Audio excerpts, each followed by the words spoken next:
De Cedaw-commissie die heeft er vandaag een ronde tafelconferentie gehouden waar onder andere gesproken is over de openlijke en of subtiele discriminatie van vrouwen.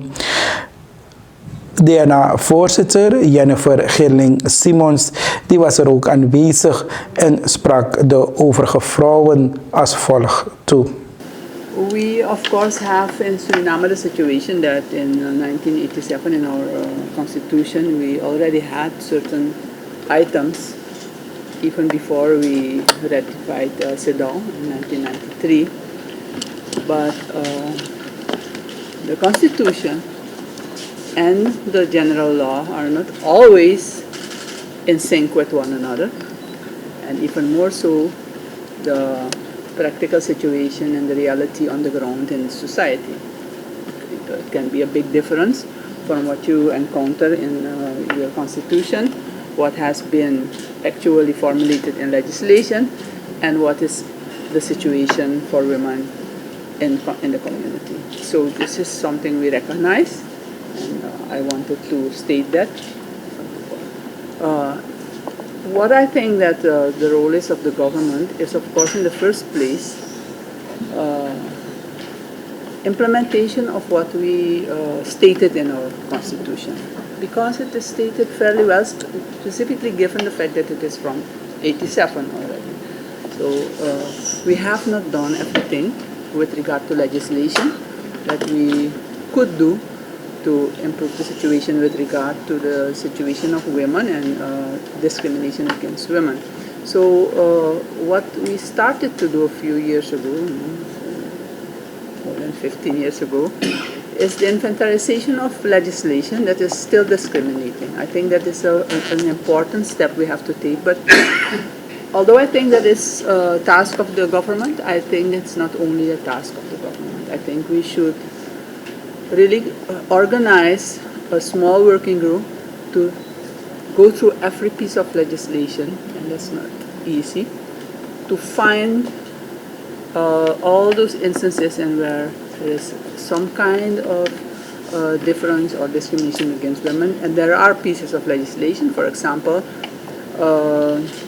parenting, like the father is the representative of the children if there is a marriage, yes, still there. But also if you work and you're going to fill out the forms to get child support allowance. It's not support, it is like a government allowance for children. Only men get to fill. If you have a marriage, it is the men. So I had to fill out that I had 0 children. This is unacceptable. But it's still that way. So I'm giving these examples as what we have to do with regard to legislation. Go and scrutinize the whole legislation and see where it is, and so then we make a formal listing of what we still need to be doing. Some pieces of legislation are actually that kind of dead letters. But they're still there, and you never know what happens, so you need to remove them. Okay, so for example, the Constitution, and now we have implemented legislation for the same salary for the same work, and we have improved our labor legislation a lot in the last 1.5 years, and we're still busy with it. So this is about legislation. The government has a big role there, and I think that the government is doing its job at this moment. We are scrutinizing the legislation, looking at it, doing the labor legislation. We just passed legislation for women to be able to get leave for pregnancy and childbirth, etc. So we're working on it. But I think that the government will not be able to do it alone, because there is a lot to do, and there are pieces of it in dark corners, pieces of legislation. Some are more on the forefront than others, but I think the Cedaw committee and other people need to come in and try to assist the government in identifying these instances. Maybe something for students to work on, or thesis or something. Okay, and then you can have all the legislation, of course, that you want, but implementation and also cultural and other social issues can work against the legislation, and sometimes you're actually powerless even if you have the right legislation, because people's minds dictate the way they behave towards one another, and it can result in discrimination. And of course you can go to you can make a process, you can sue people, but it is not always possible for people to do that. Okay. One of the big issues is, I think that you mentioned, is specifically because we are in a transitional period, that we need to have a national bureau. So if we have legislation, if we have regulations, and if people don't follow those regulations, that women don't have to go to the courts immediately, but that they can put the complaints in a national bureau. We don't have that yet. So I would think that it's a recommendation of the committee. Yeah. Yeah.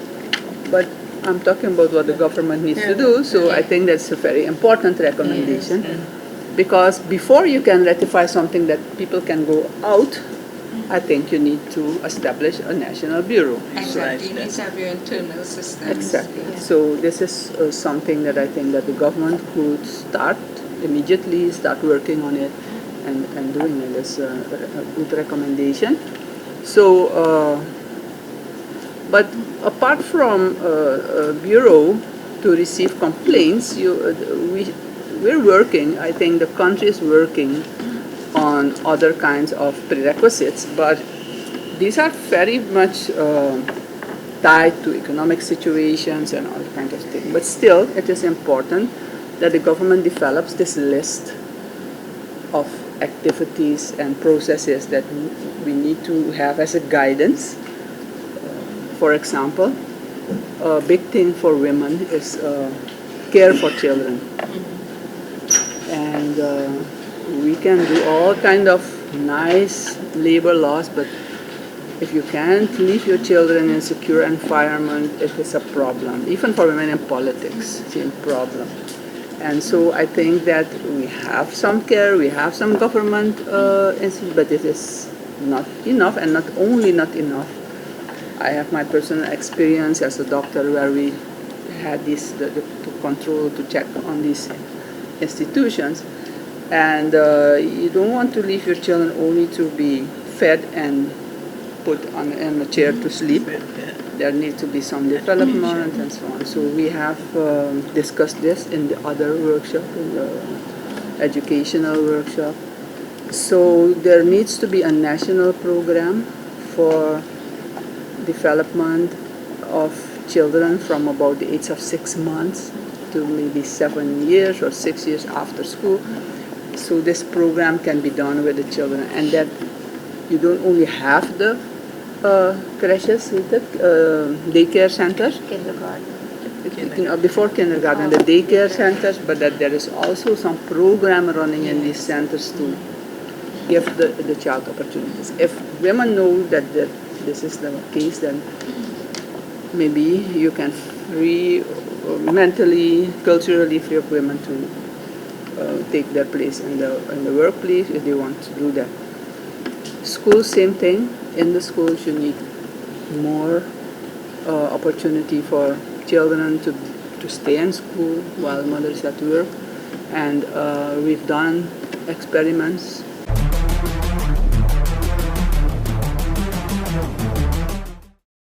De 12-jarige J.O. is op 15 april van dit jaar door de politie van het resort Livorno aangehouden voor diefstal van een mobiele telefoon. Uit het politioneel onderzoek is middels camerabeelden duidelijk te zien hoe J.O. over de schutting van een bekende bardancing en hotel in de nabije omgeving sprong. Hij ging daarna de keuken binnen die open stond en nam de iPhone 7 weg.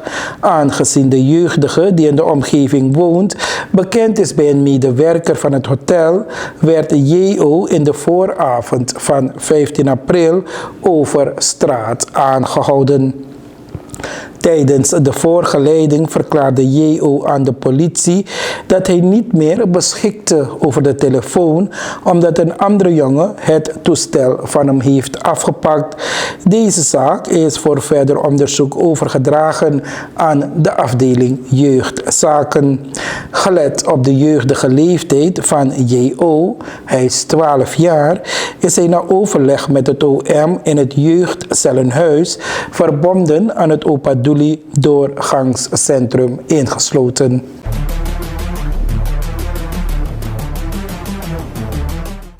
En dit was TBN Prime Alert van vrijdag 26 april 2019. Heeft u nieuws, dan kunt u bellen, sms'en en of appen op het telefoonnummer 874-93. Nogmaals, 874-93. E-mailen kan naar tbnprimealert@gmail.com. Bedankt voor het willen kijken en graag tot morgen.